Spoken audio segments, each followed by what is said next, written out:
Hello, pre-calculus students. Today we're going to learn about inverse trig functions. Now, in our last lesson, we learned how to graph the reciprocal functions, which were the secant, the cosecant, and the cotangent. We also learned how to graph the tangent function. In this lesson, we're going to learn to talk about, not graph yet, the inverse trig functions. So just as the inverse function for the square root is x squared, you take an x value, you take the square root of it, and then you square that and you get back to x. That's our definition of an inverse. F of g of x and g of f of x both give us x. Nod your heads like you remember learning that. Okay. So the sine function, the input is an angle. You can take the sine of an angle. And the output is that ratio. It doesn't have any units, it's just the ratio y over r. Now, when we do inverse functions, we swap the x and y value, right? So we're going to swap the output and the input. So when we do arc sine of x, and I want to note here that this -1 exponent does not mean reciprocal, it means inverse. So that's how we write arc sine, or you could just write it like this, arc sine. They mean the same thing. But when you take the arc sine of x, the x, the input, is that ratio, and the output is going to be an angle. So when we're asking for the sine of 45 degrees, we're saying, what is the trig ratio y over r for that angle? When I do the arc sine of √2/2, I'm saying, what angle has a sine ratio of √2/2? Now, what do we know about the graphs of functions and their inverses? Think about that for a moment. We know that they are reflections around the line, or reflections over the line y equals x. So here's my y equals x line. Here, this blue function is y equals x squared, and this purple function is x equals y squared. But you can tell it's not a function. I mean, the blue one fails the horizontal line test, so the purple one's going to fail the vertical line test. So this is not a function. However, we know that if you just take off this bottom half, this part of the purple is the square root function. So we're going to make this a function by looking at only half of the graph. That works with trig functions also. We're going to cut off some stuff so that there is what we call a one-to-one relationship.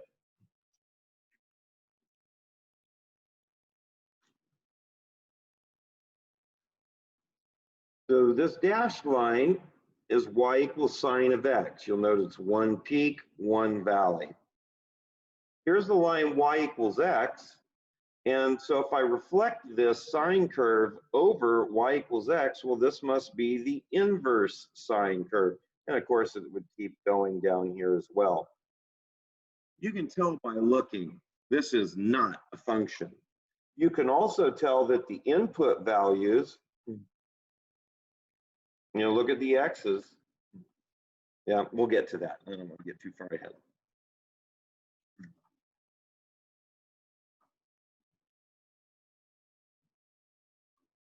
So to be a function, there can only be one output for each input. Remember, there's exactly one y for each x. So here's that same sine curve going back and forth. What we do is we cut it off here so that you can see that it takes that the input can go anywhere from -1 to 1.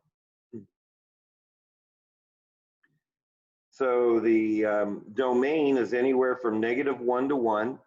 And when you take the arc sine of that function, so you look at the y value, there's only one y value that you're going to get. Now here, I said, okay, 1/2. Well, you could get this y value, this y value, this y value, this y value. That's not going to be useful to us. So by doing this big thick part, only this big thick part, this here is the arcsine function, because this does pass the vertical line test.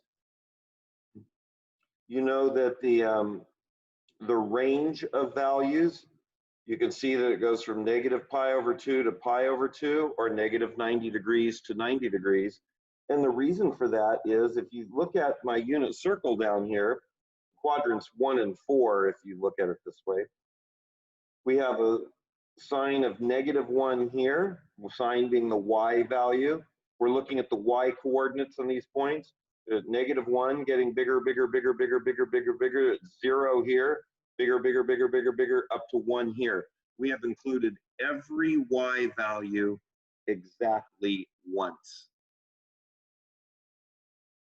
So the arcsine function works in the first and fourth quadrants. Now some people are going to say, oh, it's from, I'll just use degrees for a minute, 270 degrees to 90 degrees. Now, 270 is here, 90 is here. 270 to 90 would be going backward over here. It's actually -90 through 0 up to 90 degrees, or negative pi over 2 through 0 up to pi over 2. You can see it more clearly here. So think of this for a moment. What angles could we use where we could take every cosine value from 1 to -1 exactly once? Well, it turns out that's the first and second quadrants, because cosine starts at 1 here. And you say, oh, that's not 1, 0, 1, that's 1, 0. Well, if you're doing theta, cosine theta, that's 0 degrees, and the cosine is 1. And the 1, if you're plotting the x coordinates as we move along the unit circle, you see it 1 here, getting smaller, smaller, smaller, getting 0 here, getting smaller, smaller, smaller, -1 here. So the principal values, or the range of the arc cosine function, goes from 0 to pi, or 0 to 180 degrees. So if you take the arc cosine of any number, your calculator will always put you in here. Even if you take 210 degrees, take the cosine of it, and then take the arc cosine of that, it's going to put you in here.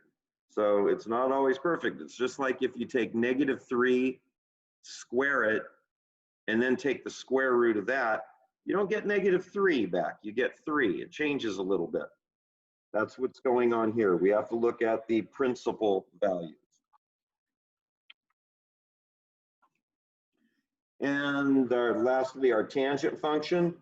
We know that we say tangent's undefined because we're dividing it by 0, but you know that would be approaching -infinity. So tangent is -infinity. As we work our way up the circle, the tangent is 0 here.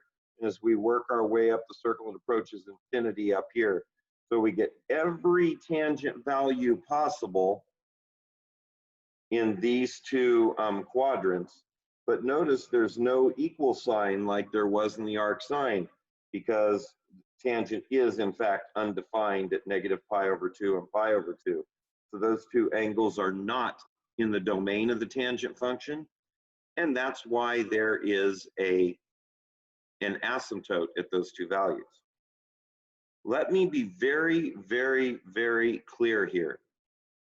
Reference angles and principal values are the biggies. They are so important. You must get those. Otherwise, you're going to stall out here. So you must ensure that you understand the concept of reference angles. And now you have to memorize these principal values. So if you just think to yourself, don't worry so much about this graph, think this graph. If I want every y value from -1 up to 1, and I want to include the angle 0 in there for arc sine, well, this is how I can do it. And we always like to include 0 in our intervals. For arc cosine, every angle from 0 to pi will include every cosine value from 1 to -1 exactly once. So these are the principal values. And arctangent, these principal values will give you every value of, every angle in here will give you every tangent from -infinity to infinity exactly once. Now you'll notice that arcsine and arctangent got us in the first and fourth quadrants, and arccosine got us in the first and second quadrants. What if we need a third quadrant angle? Well, that's where the reference angles come in. So all of this is, well, at least the principal values are summarized on page 322 of our current textbook. If you go to 322, and it's not there, we've got new textbooks.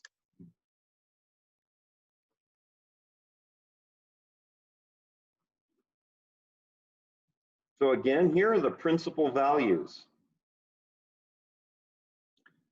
It's not important enough to write those down and look at them during a quiz. If you don't understand what these are doing and why we limit the range of those arc functions to these values, then you're really going to be stuck. Okay, I have only a couple of problems here I'd like for you to copy down, take a look at, and the rest we're going to do in class.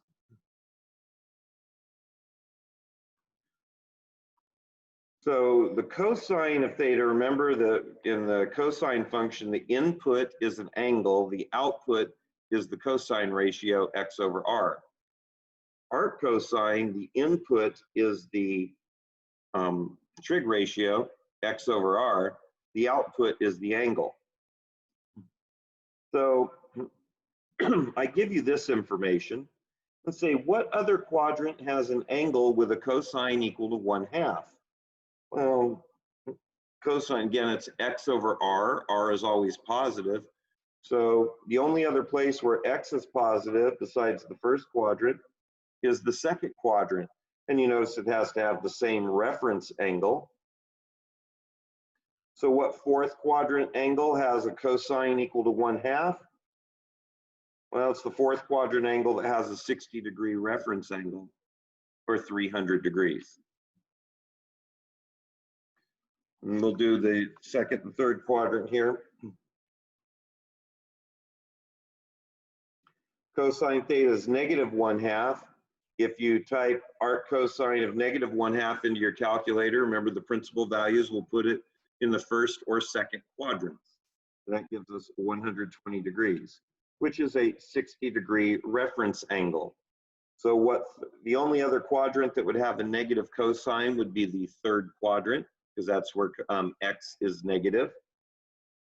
So what third quadrant angle has a cosine of -1/2? Well, it's got to be the third quadrant angle that has a 60-degree reference angle, 240 degrees. And we'll do the remaining problems kind of in person, on Zoom, in class, however that turns out working out for us. So that's all I have for you now. Have a great day.